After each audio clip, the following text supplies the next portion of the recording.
රසවත්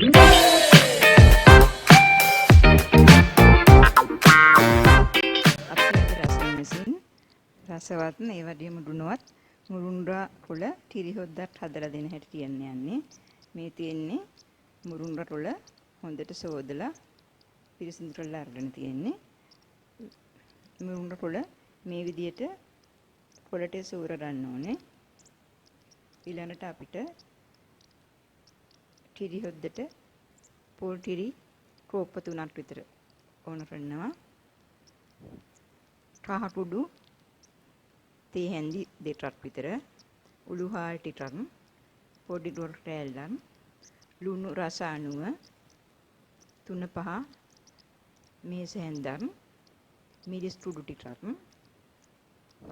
රතු ලුණු ගෙඩි 3-4ක් විතර සීනියට ලියා ගන්න. ඔව් මිරිස් කරල් 2ක් ඒකත් සීනියට ලියා ගන්න. සුදු ලුණු බිට් 2-3ක් ඒත් සීනියට ලියා ගන්න. කරපිංචා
දැන් කිරි හොද්ද හොඳට නටනවා.